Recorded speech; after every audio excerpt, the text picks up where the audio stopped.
Welcome to the MAC6 Community Connections radio show and podcast with your host, Jennifer Burwell and Kyle McIntosh. MAC6 builds better communities where people and businesses thrive. We are broadcasting live from the MAC6 Entrepreneurial Center in Tempe, Arizona, and will be shining a light on the incredible stories of businesses we work with and how they are serving our broader community. And here is this week's Community Connection. On today's show, we're talking with Kelly Greene, the Chief Operations Officer for the SciTech Institute, and Edward Marin, a broker for Assuria. Welcome to the show, guys. Thanks. Thank you. Good to be here. Yeah. So first question, I guess just tell me a little bit about yourselves. Where'd you grow up? How'd you get from there to where you're sitting right now? Sure, I'll go first. So, hi, everybody. Kelly Greene, currently the Chief Operations Officer of SciTech Institute, formerly known as Arizona Technology Council Foundation. Yes, that's a mouthful. But before I actually landed here at MAC6 in a desk space, which now I'm in an office, which is pretty cool, I served in the Army over 20 years, and I came from a very small town in Western New York. So I was a little farm girl, grew up on not milking cows, but definitely putting in the hay for our beef cows. So I traveled the world with the Army and then came here to Arizona, retired, taught sixth grade math in Tolleson, then somehow, by chance, bumped into Dr. Jeremy Babender, and now I'm on this incredible journey with the SciTech Institute. Very cool. I'll have questions about that for sure. Good. Well, actually, I'm a native Arizonan. What? You're like a unicorn. I was born in up in the White Mountains. And then when I was 3, my parents grew up in the Globe, Miami area. And so that's where I pretty much grew up. Went to Arizona State, graduated from there. And then I've been pretty much in financial services most of my adult life. I lived in the Valley for roughly about 25 years. Then I got a position with Chase Bank up in Bullhead City, Arizona, up in the northwest part, where I was up there for about 8 years. And then about 5 years or so ago, I moved back to Globe. Very cool. Well, welcome to where you're sitting right now. We're all, I'm born and mostly raised in Arizona as well. So we got a couple of natives anyways. That's pretty cool. I mean, as an outsider looking in, right, I used to spend my summers here. My parents were divorced and, everybody always kind of jokes about the dry heat. But I tell everybody from back home, it is way better than 9 months of snow. So, you can, joke when it's 100 and heat advisory for the last 3 days. But I will take it over the shoveling snow for sure. I lived in Canada for 4 years as a kid, and we would live in Canada for the winters and come to Phoenix for the summers, which was ridiculous and obviously backwards, but that's how it worked with, my dad's job and following him around. And when you're a kid, you find things to do. But yeah, it was a very stupid thing to do. But you stayed, so that's cool. Yeah, love it here. So I guess let's start with you, Kelly. The experience that you had in the Army, thank you for your service. And I've heard a little bit about it, but how much does that frame what you're doing now and how you work with the SciTech Institute and the kids that you work with, and even prior to this with teaching sixth grade math? I mean, how much of that comes into it and influences it? Yeah, so it's kind of ironic the way it happened. I have 2 older sisters that also joined. So it was kind of instilled that, okay, I'm going to join the Army and, see the world because I came from a very small town. Coming into this role as Chief Operations Officer, the Army gave me a lot of structure. There's everything you do from the time you wake up to the time you go to bed and even what you're sleeping in the military that sets a standard. And so when I actually took on this role at SciTech, it was just for the Arizona Chief Science Officers Program. And I was running the program with over 300 students, over 115 schools that were participating in this leadership experience. And it was really empowering to watch and help train these 6th through 12th graders become confident with themselves and become these leaders. And from the Army, of course, I took that training as well after, going through leadership academies and NCO training courses and traveling around and, of course, being in combat 3 times. There's something about helping other people fail, but fail fast, fail forward, fail often, and fail smart. Don't do that again, So what the Army really gave to me not only the confidence as a young woman, it was very empowering to be a machine gunner when women weren't supposed to be in combat, but it also gave me the confidence that if you do the same, if you build a structure, it's easier to accomplish your goals if you know where you're headed. And so coming to SciTech Institute, really getting the organization on that type of path has been exciting because we are growing. No, it's funny what you said in implementing structure and helping young kids to fail fast and learn from that. Adults too. And exactly. That's no different than a day around MAC6. Right. What about yourself, Edward? You said that you've been in financial institution industry. Anything that you pulled from there? Is it really similar from what you've done in the past, or? Yeah, I mean, it was really mainly sales. I did a lot of investments, especially when I was with Chase. I was the financial advisor. Now with Assura, we really more insurance, life insurance, but we do investments as well. Just that's really not our main focus. Okay, very, very cool. We've alluded to these two organizations that you're both with. I'd like to hear more, call it an elevator pitch or whatever. Tell me about the SciTech Institute and Assura. Sure. So SciTech Institute is a nonprofit organization that focuses on the STEM connections in Arizona and beyond. So we're really the catalyst and the connector piece of you have an idea and we know a few people, or these few people have an idea and would like to have an audience. So what our team really does is organize those opportunities. And, for 10 years now, we're headed into the 10th year of the Arizona SciTech Festival, which is a celebration of STEM across the entire state. And what is STEM? A lot of people might not actually know what the acronym is. So not only are we building awareness, but we're educating on the opportunities here in Arizona, especially in advanced manufacturing. So it's really fun to see, I have this idea. I don't know how to do it. And then not only from that structure that I had from the military, but my teacher background of, okay, so what's first, next, then finally, what's the end result has been really, helped build the team, not only their confidence, but the ability to connect with those companies, industry partners, STEM professionals, educators, parents now, right? Teaching virtual, and really, get them into the community and talking, what could we do together? And is it all K-12, the students that you work with, or what's the age? No, we actually are into the after, higher ed, but we also are looking into additional programs for changing your career. So a lot of people at the 25-year mark are like, well, I thought I wanted to do this job, but it's become a job. I'd rather have a career. So really understanding that cybersecurity here in Arizona, plethora of jobs available. And, even if you're 35, you can retrain. And that's the cool part about STEM is there are so many access points and pathways. And Arizona is leading in the tech industry. So the idea that, we have Nikola trucks coming and we have Microsoft moving here, we had Zoom move here.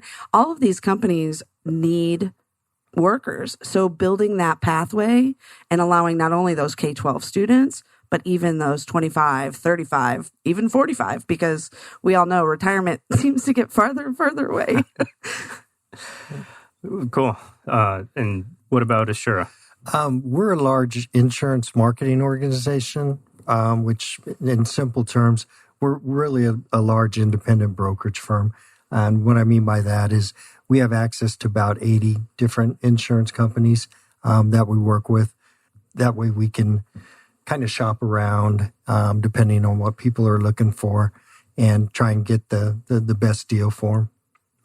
So what are some of the different types of products, life insurance products that you work with?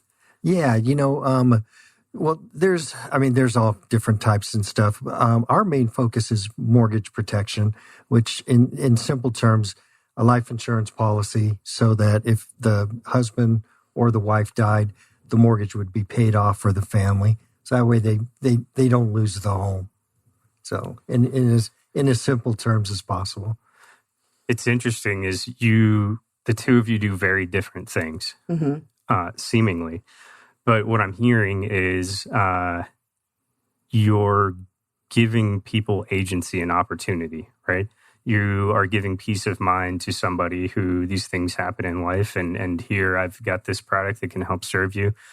Kelly, you're talking about regardless of whatever path I'm on or have been on in life, I can do whatever I want because technology is out there and cool and I can learn it if I want to. And I mean, really, at the end of the day, that's what you guys are doing. I think both of you. It's very similar, although in very different ways. Yeah, absolutely. I might have to talk to you about my mortgage insurance. No, but the idea that we're both serving the community and really offering better options for our community members. I think the idea that there's circles, right? You have your 5 close friends and then you have, your acquaintances. But what I hear Ashura is doing is really kind of being that go between that connector between maybe it's a little out of their reach or maybe even comfort zone to talk to big insurance. And then, being able to explain it in layman's terms. That's important for a lot of people who don't really understand what could happen. And a lot of people don't necessarily prepare. Another thing the military teaches you, you have to do that like the day you show up. Like, here's your will. And I know you don't have anything, but fill it out. So I think it's pretty important to have those, connections and somebody who's trustworthy so that you can actually depend on them if things go wrong. So Kelly, I heard you talk a little bit about the festival that you guys put on every year. Yeah. It looks like, was this going to be the 10th year? 10th year. It's crazy. I mean, I've only been with the program. I've only been with SciTech now going on to, oh my gosh, almost 3 years, but we'll say 2.5. And Dr. Babender came from San Diego. He was doing the San Diego Festival. He was invited back here by Arizona State University and, talked with Steve Zalestra from the Arizona Tech Council and created the Arizona SciTech Festival. And from there, it spins off into additional smaller festivals like Casa Grande has a festival. Even in Sonora, they have the Sonora SciTech Festival, which is pretty cool, that cross-border connection. We have a lot of alliance with the Arizona Commerce Authority and really highlighting, again, what the opportunities are here in Arizona, not just Maricopa, right? But really all around like Freeport, McMoran, and all of their mining here in Arizona. And helping people understand that you might want to be a drone pilot someday wasn't an option when I was a child. But if you want to be a drone pilot and you want to work at Freeport, you might be helping assist with the AI of what the Earth looks like within the mine. And the festival is really the opportunity for communities and counties and the whole state to kind of take a look at what do we have available and what do we want to celebrate. So it's really big party. This year is going to be a little different. We are definitely planning a virtual festival. We're talking with one of our large sponsors, Cox, and the University of Arizona Medical Campus downtown, because Connect to STEM is our kickoff. And it is still going to be our kickoff. We usually do our ribbon cutting ceremony there. And we're talking about a drive-through event on January 30th where people can drive through the campus, maybe downtown Phoenix, and also this year, first time ever in Tucson. So we're going to have this dual component, kind of like those drive-through graduations, which I can't even imagine. Yeah, but that would have been awful. I can't even imagine. And to all of you teaching kindergartners, bless your heart. But yeah, so we're looking at fun ways to keep people safe, but also get out and about, and then have the virtual component, right? Maybe watch a surgery, interact with these surgeons and or STEM professionals. So there's a variety of ways. We're really trying to be creative. Our STEM Summit is coming up September 30th to kind of get everybody thinking about, hey, it's coming. It's going to be virtual. What do we want to do? If there's options to get people together, we would like to do so safely. But the goal is celebrate STEM virtually this year. So I've got a question for both of you. And I've been to a number of your events, Kelly, and the energy that's around is these kids are, they're having fun, just learning stuff and seeing cool experiments going on. And the vendors that are showing up have, live animals and, cool visual ways to show what they're doing. If you're not able to do some of that right now, are you finding ways to creatively overcome some of these obstacles that we're presented with? And it sounds like, the drive-through, there's ways to do some of it, but what has it looked like? What has the impact been on both of you guys, of COVID right now? Yeah, that's really impacted us a lot. Everything was in person, prior to COVID. Now, of course, people are leery, and understandable, especially a lot of the older people that we meet with. So we've been using Zoom. You can actually do a presentation on Zoom, or even just a phone appointment where you just call them and talk to them on the phone. Some people, you just kind of keep your distance. You can still meet with them in person. Some people, like a lady I met with in Tucson yesterday, I wore a mask. So you had to adjust. Yeah. Sure. I think for me, it's definitely a little bit of a bummer, right? I love human interaction and I thrive on the energy that you're talking about at these big events. And not only for the students, we have specific events for our chief science officers, but also for those festival events. You're talking 10,000 people at the biomedical campus, downtown Phoenix, all wondering about STEM, going through this huge inflatable colon, or going in and putting on scrubs and pretending that they're a surgeon and doing working with the mannequins and things. So there's definitely a component that's going to be missing. However, we're going to keep this virtual opportunity available for moving forward, because imagine if you're up in Navajo Nation and you cannot drive the 4 hours to the event, or maybe you're in Cochise County in Wilcox and you're like, man, I wish I could go, but I'm an 8th grader. I don't drive. And my parents said I have to do my chores later. So the idea that the virtual component kind of opens up the doors, because what we've noticed with our chief science officers, we've actually hosted international calls where we've had students on from Oregon, Pennsylvania, Kenya, Mexico, Florida. I mean, what a cool opportunity. A new version of pen pals, right? Like, they would have never actually probably interacted with each other because we're still in the, young parts of the program. Eventually, we want to have a CSO international conference here at ASU, but how many people do you know in Kenya, right? And then you're looking at them on Zoom and saying, hey, and now they've met each other 5, 6, 7 times and they've become virtual friends, which is pretty powerful. I mean, that brings up another thing, which is everything we talk about to do with this pandemic is the negative impacts that it's having. And certainly there are. Oh, absolutely.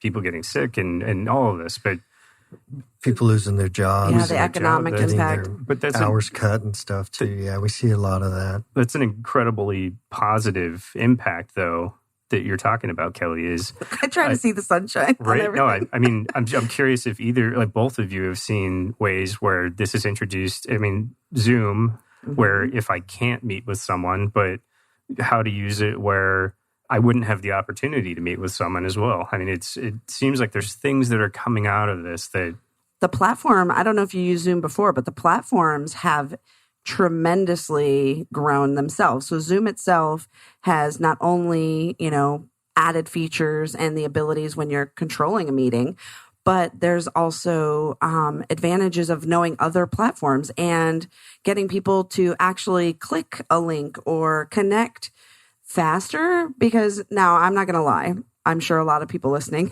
are a little zoomed out, right?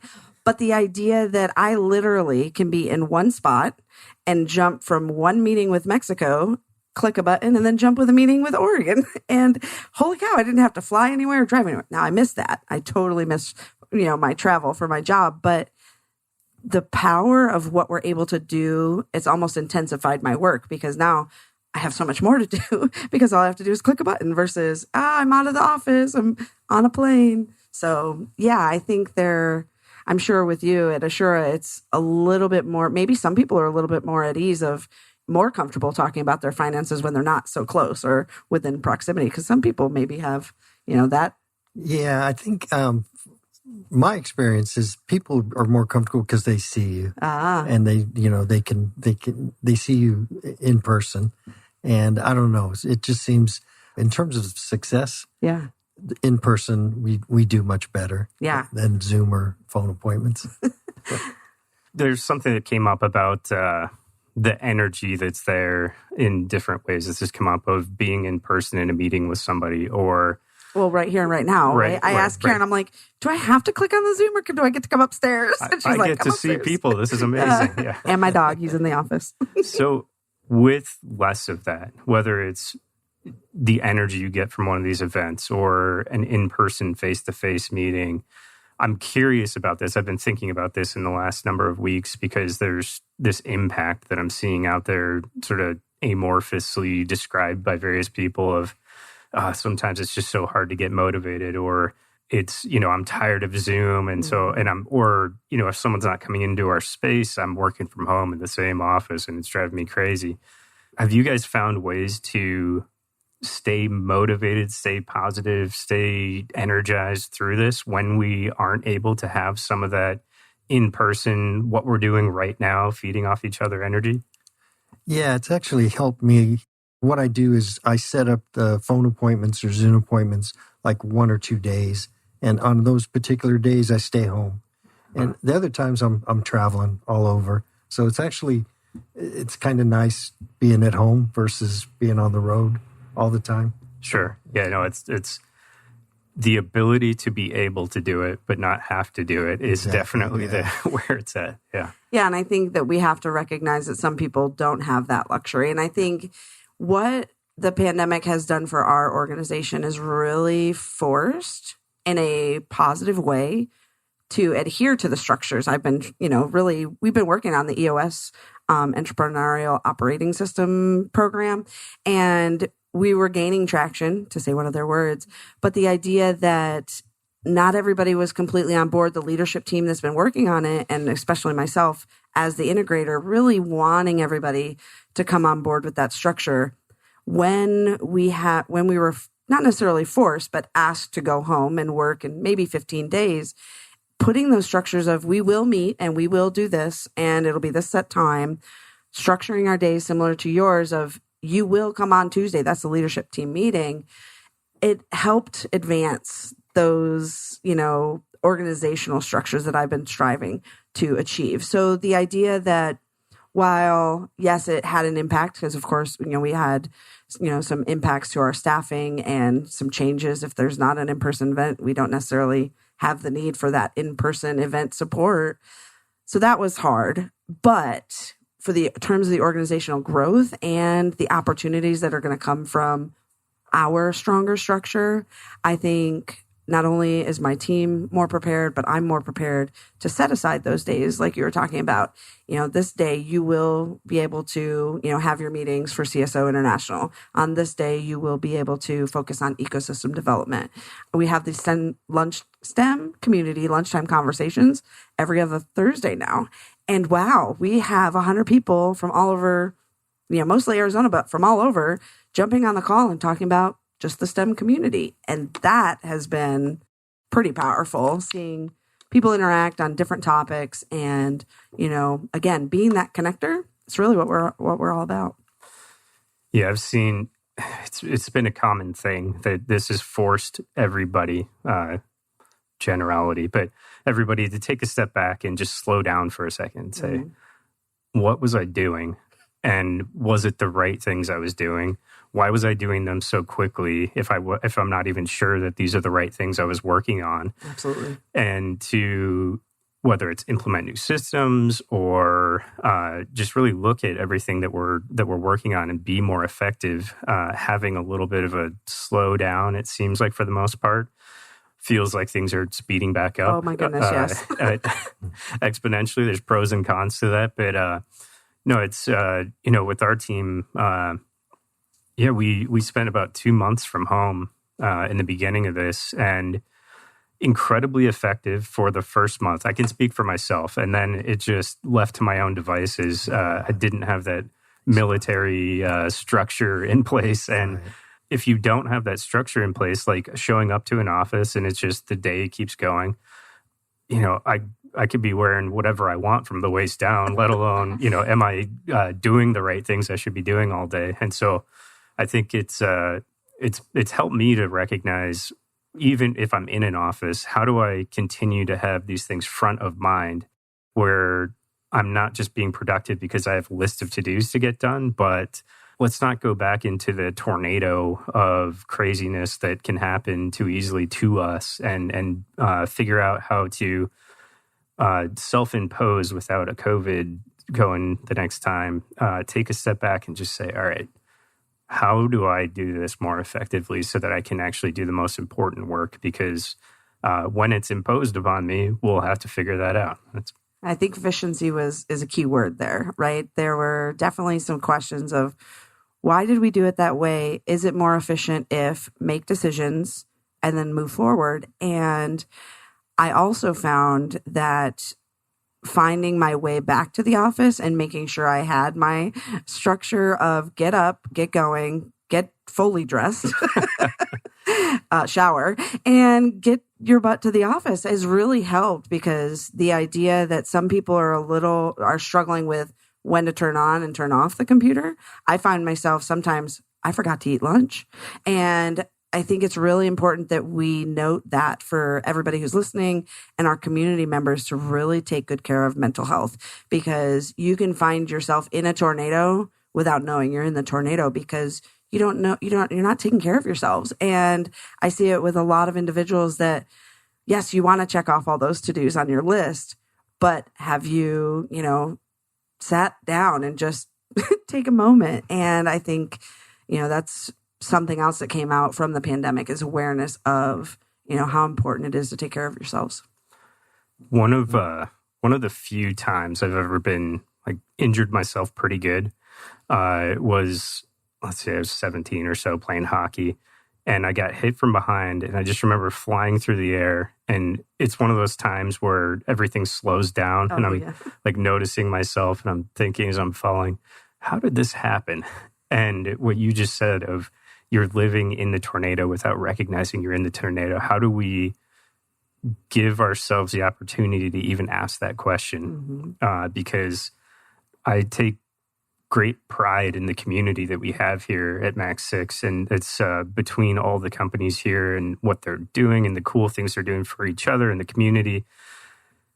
But I worry about that too, and how easy it is to just head down, butt up, and just work until you don't realize you've been in the tornado for so long and you're burnt out, or whatever that looks like. And so it's something that, we're starting to focus on more in this holistic health of a individual, and not just, physical health. And we've got a gym, and not just organizational health and being productive, but what does it look like for mental health and all these? I mean, it's just, it continues to be more and more obvious how important that is, where they all play a role in making someone more productive, more physically healthy, more emotionally, more mentally healthy. Well, I can say, being here at MAC6, I had never been in a community space this way.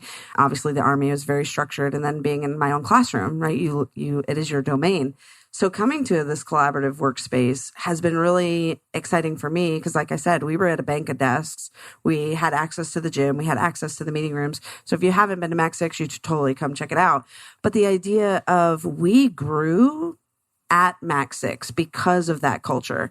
And you allowed our organization to ebb and flow and change and decide. And, what are we comfortable with? Even when I moved downstairs into an office and my team members were still upstairs at a desk, it worked for our team as we were growing. And I think what MAC6 has done for our organization is irreplaceable, because before I came along, they didn't really have a space. They all worked remotely. And I thought, no, we need a space. We need to kind of put a flag in the ground, which was interesting, because then we went into the pandemic and it was kind of like, well, we could work remotely, but I do miss that. I like coming to the office. I like being at MAC6 because of the community, because, even Karen and, being here in the radio station and really just seeing people. Plus, I got a dog, and everybody's like, oh, your dog's beautiful.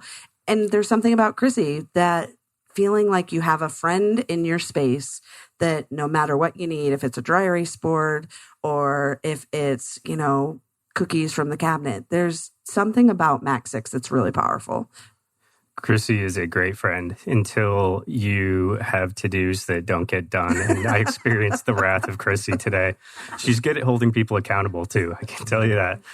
So I'm curious. Thank you for the unsolicited commercial for MAC6. But No problem. I'm curious. Both of you guys have a unique experience in our space that you've both worked in at least two different spaces, very different in some ways than the last space you were in. So I'm not asking for a commercial about MAC6, but I'm just curious about the process of expanding your thought to hey, we need a different type of space than what we're using right now, and going from more traditional office space to office in the co-working space, going from our initial co-working space up here to the new, more growth stage co-working space downstairs. What's that been like? What's that journey like, just from a experience within the company? We've been here since June, so it's just been a couple months for us. And personally, I come in maybe twice a week because I work from home. Plus, I travel a lot. I didn't really know what to think when we first moved here. We were in the other building across the street, and we had our own little office, like you said. But since I've been here, I mean, it's great. I really enjoy it. We got a coffee machine, got an ice machine, got big refrigerator. I mean, we got everything here. TVs, conference rooms. I mean, everything you could ask for. And all the people have just been very friendly. I mean, everyone's really kind of welcomed us, made us feel, part of the whole. Plus, it's a huge facility. For us, the connections, right? Building when we were at the desks upstairs in the open collaborative space, everybody would walk by and be like, of course I was the loudest, but people would walk by and be like, hey, I heard you needed a videographer. Have you talked to Sam over here? And, oh, hey, you guys want to rebrand? Talk to Resound. And the idea of, wow, all the people I need to make our business grow is in the same building.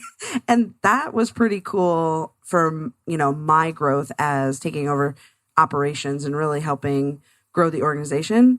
When we did, and we realized that not only was I the loudest, but then we started to get bigger, and we grew from 2 tables to 4 to 6 to, holy cow, we need 2 whole banks of tables.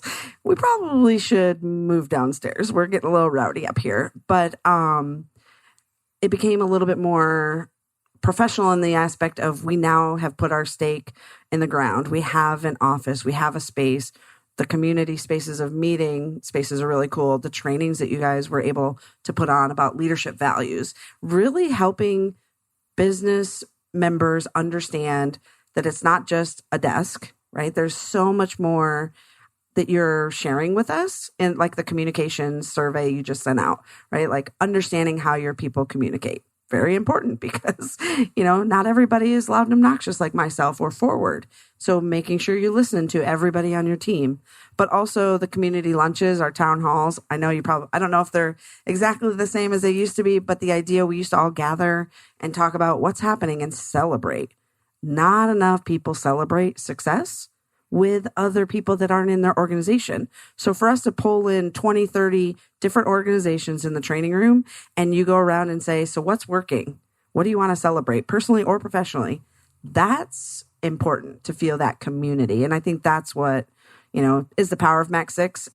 I don't think we knew it was going to be this awesome, but I would tell you, I would speak to anybody who wanted to go on a tour of no, this is really a great place to grow your business. All right, I'm writing this down. 130 to 135, and we have a commercial for MAC6. Let's cut that part and just use. Just kidding. Thank you guys. And I'm always just curious about what it looks like for. We obviously have the contractual paperwork for what it looks like, price per square foot, and here's your space. But right. What does it look like from a company's perspective to be experiencing growth and experiencing whatever that pain point is that says, hey, I need a different type of space, and this would make more sense for me. And sometimes that causes other pain points, and sometimes that causes a lot of learning. But, hopefully it causes everything to be moving and just constantly in the right direction, at least. And we're heading where we need to be as a business. It's fascinating to watch. And it's so different between, you're talking about the other building and the more quiet occupancy, and here in both the co-working spaces with it's between an individual person working on something or a team of people, and then even to the warehouse where I know there are really cool things being worked on in these co-working spaces, in these buildings, but I can't see it. And when I walk into that warehouse, I can see it, I can hear it, I can smell it often. It's it's such a different experience. It's one of the most rewarding parts of being here is just getting to walk around and learn from others of like, what are you a part of this show? What are you guys up to? This is awesome. Cool. Let me know. I think flexibility is key because I was looking for, that office space so that we could have, the growth that we needed. But we left the group upstairs to continue that collaborative interaction with the community because it was so powerful and, staying part of that and connected because we were one of the first companies to move into the, reworked growth plan downstairs. So it was kind of lonely for some people who had normally, we answer the door for Kieran or, we're all at the coffee machine like you talked about. The cold brew apparently is the best, they say. But the idea that we knew we were growing and required that space, but you were flexible, you being MAC6 and saying, you can stay up here until you're comfortable to go down there. We can go test it out. If you don't like it, come back upstairs. And that was pretty powerful as a company saying, well, do we invest in space? Do we invest in another person? And I think it was really nice to be able to have those conversations with you directly and say, no, we really like it. Maybe we need to move everybody downstairs. And then more people started showing up downstairs. And now we have the downstairs community and the upstairs, but you know both and you're part of both. And I think that's pretty cool. Kelly, who would you consider your customers? Is it the businesses? Is it the students? Is it everybody? We call them stakeholders, but that's also kind of a jargon term. So the idea of collaborators that we don't necessarily sell a widget, so it's hard to say that we have customers, but we definitely have programs specific for certain groups of people. So for our mentorship program, that is definitely for STEM professionals who are looking to get connected and mentor youth. But then the CSO program is definitely K-12 education, focused on 6th through 12th grade, educators and administrators. But that also includes homeschool, online school. Maybe it's an organization like the Boys and Girls Club or Big Brothers Big Sisters who want a representative as a chief science officer. So there's that. But then we also have our Rural Activation Innovation Network, which is all rural communities of how do they get to understand what the opportunities are in STEM. So we kind of, talk to everybody. We want everybody to get connected. So if you have an idea, we'd love to hear it and call us. Cool. But Edward, what does your perfect clientele look like?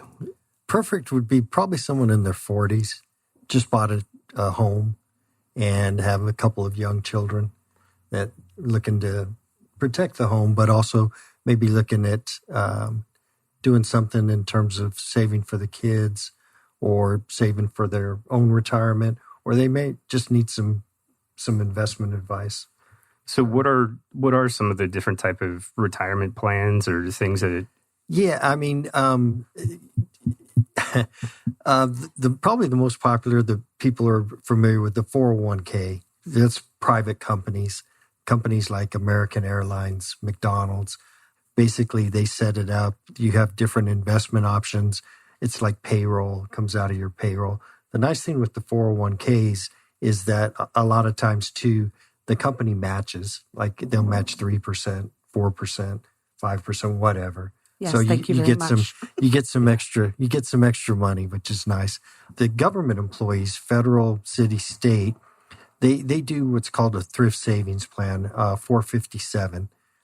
So that's set up, but the government doesn't match anything. And then you have the public sector or nonprofits like public schools. They have what we call tax sheltered accounts or 403Bs. So those are really the main ones in terms of where people work. And then, of course, you have your own individual retirement account, a traditional and a Roth. Very cool. And, those are really the main ones.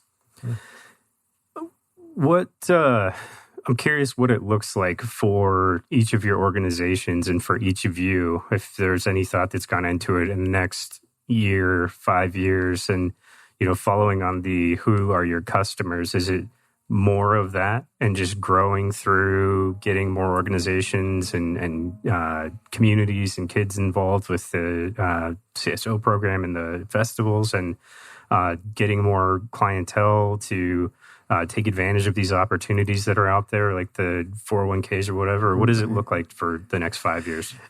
I think at first our company really focused, like I said, on the mortgage protection. I mean, that was kind of the bread and butter. And I think where we're kind of evolving is, okay, what else can we do for these people besides just sell them a life insurance policy?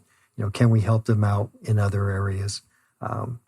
So trying to expand in terms of not necessarily our customer base, but what we can do for each customer. Continue to add value to the current base. Cool. That's a better way of putting it.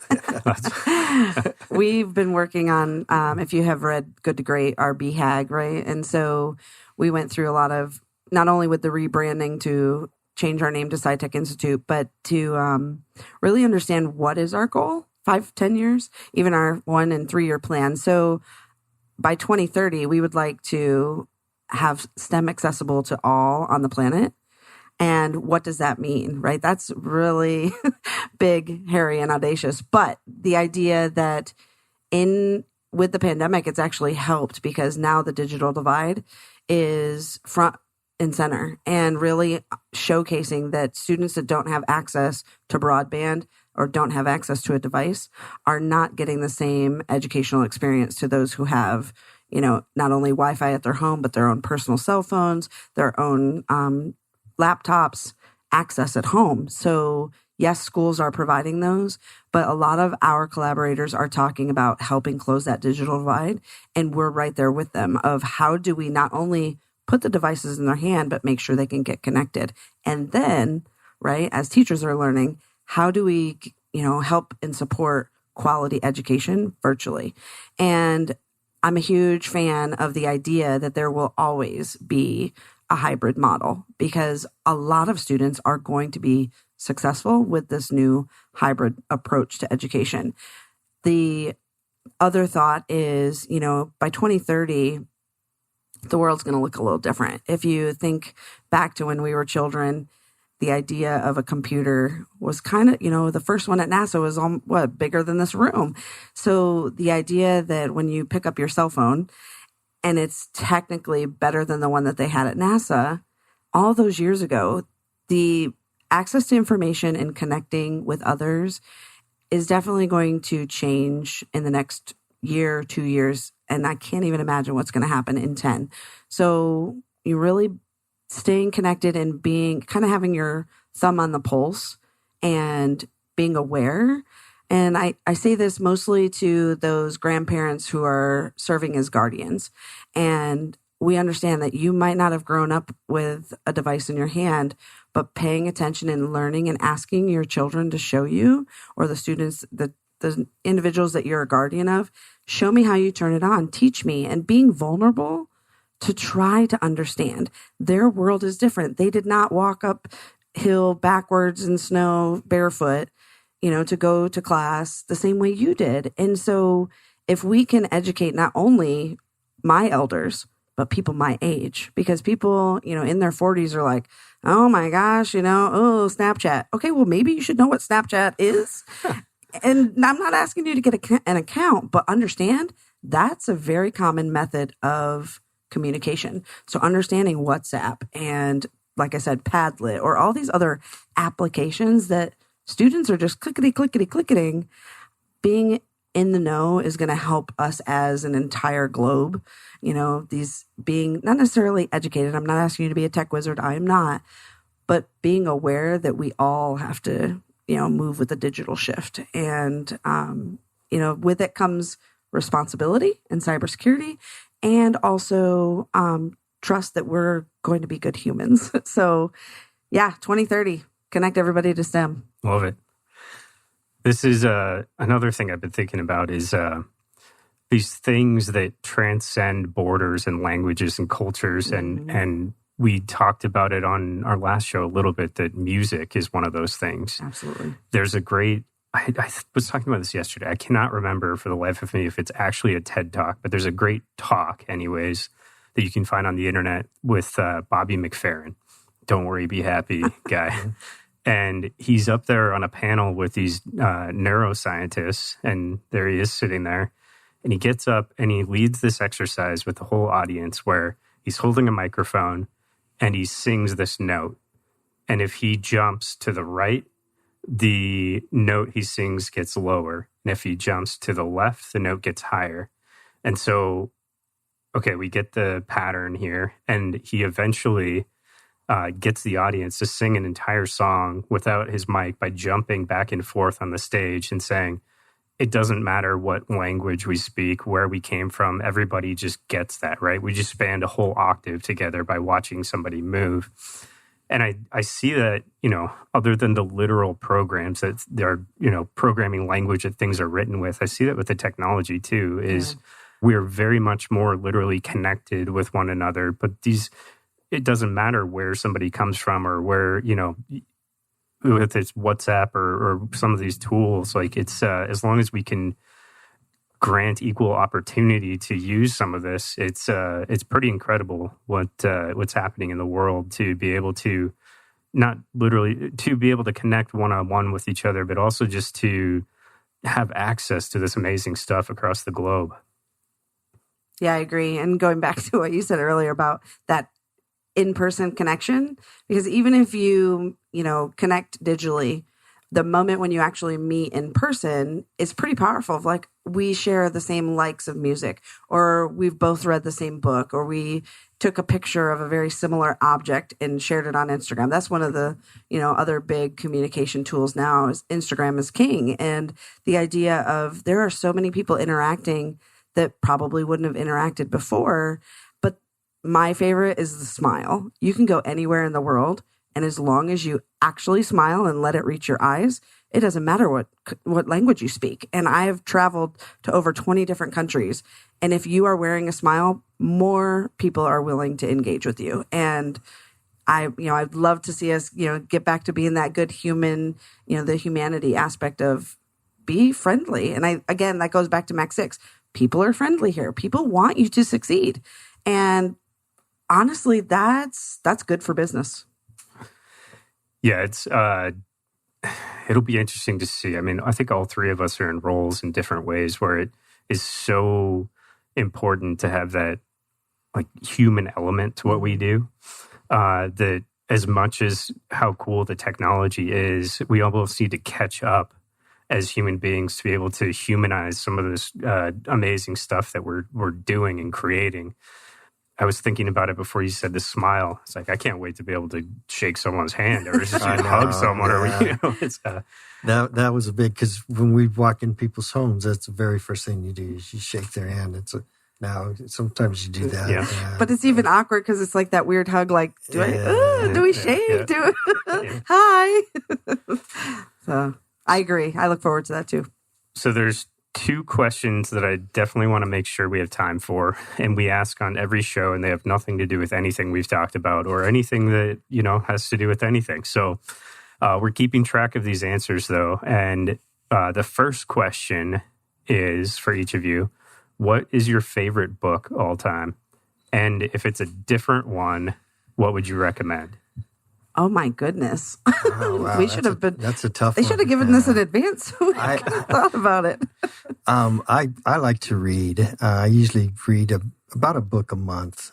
I'm reading right now. It's a sequel to the Hunger Games, the trilogy. I don't know if you guys read that or saw the movies or not, but I can't even remember what the name of it is. But it's really good. I mean, when I first started the Hunger Games, I couldn't wait for the second one to come out. And then, of course, I couldn't wait for the third one to come out. And then I couldn't wait for the movies to come out. I mean, it was just something about it. It just, obviously, the movie's never as good as the book, but the movie was actually pretty good. Those movies were good. Yeah. I think I would say of Mice and Men because it was a turning point when I was in AP English of wow, I actually really love the language. And, I actually ended up minoring in English and English lit. So I had to take like Brit Survey and things that I probably would have never read without this AP English. And kudos to my teacher as well. And the idea that it wasn't a hard read, right? It's not a high level book. It just was incredibly inspiring and heartbreaking and so many emotions in such a short novel. But for students, I would say A Year Down Yonder by Richard Peck is the best book for students who are maybe not sure of what who their grandparents really were as children. And so taking the time to actually get to know who they are, if they're still with you, is so important. Or even asking the generation older than you, what were you like when you were 15? And, what did you do? Did you ever get into trouble? Because they have so many stories. And I love being a veteran because when I go to the VA hospital, being a female, and I'm only in my 40s, but I probably look like I'm in my 30s.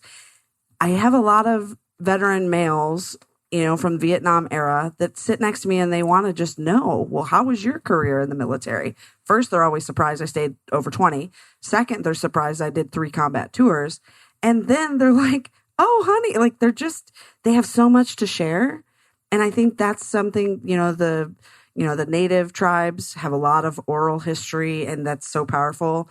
The Polynesian tribes have, the song, right? And telling stories through movement and dance. And I think something that students, and I would encourage all adults too, if you know somebody a little older, talk to them about what life was before, because it's going to be different. But there's so much history and it's rich, and it's pretty funny how many of them were knuckleheads when they were younger. Weren't we all? Some of us still are. Oh. Thank you guys for at least humoring me with that question. I get personal reward out of that just by, I'm curious what people are into and reading, but it's more like just the thought process that goes into it and hearing those things from you. So the question that if Jen was here, she would ask, and so I must ask because she's not here. Tell me something about yourself that other people may not know. Well,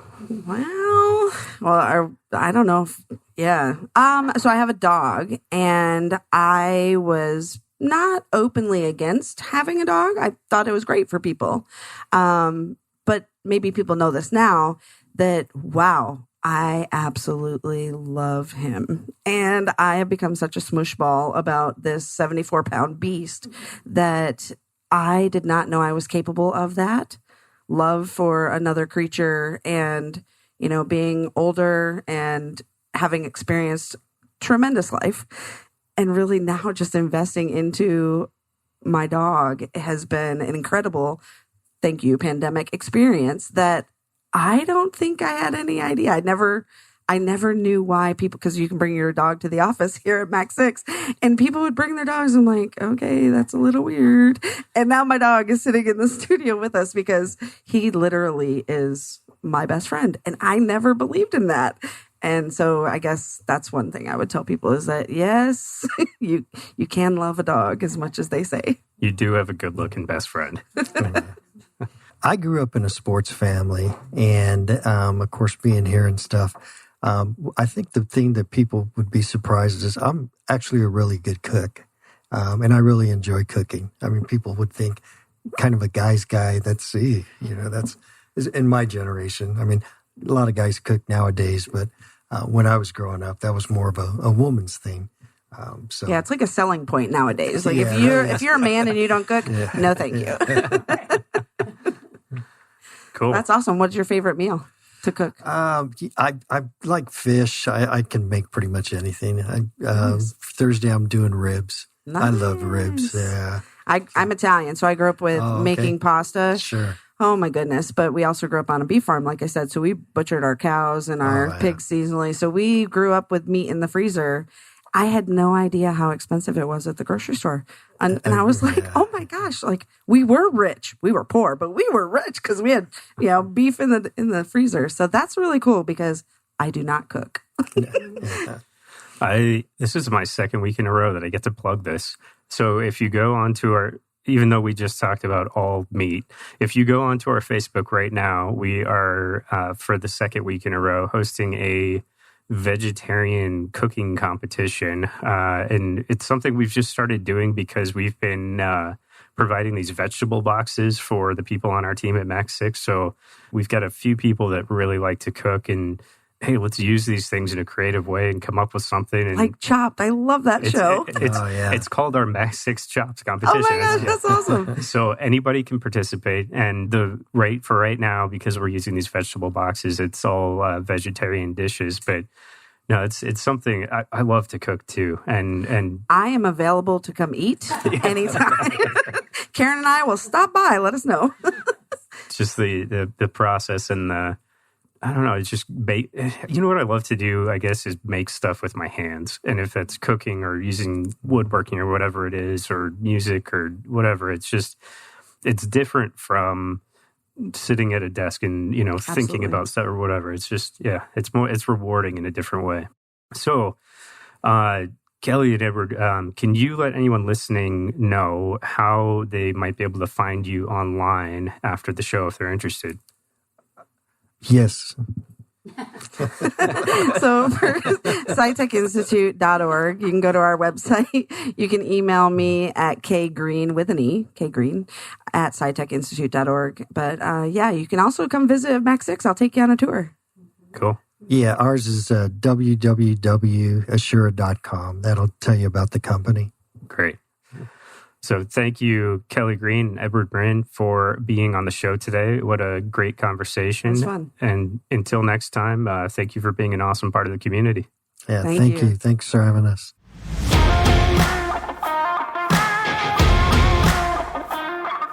Thank you for listening to the MAC6 Community Connection radio show and podcast with your hosts, Jennifer Burwell and Kyle McIntosh. We are off to continue building better communities where people and businesses thrive and telling the stories of capitalism as a force for good through the businesses that we serve. To be a part of the conversation, join us for a tour of the MAC6 Entrepreneurial Center in Tempe, Arizona, or find us at mac6.com.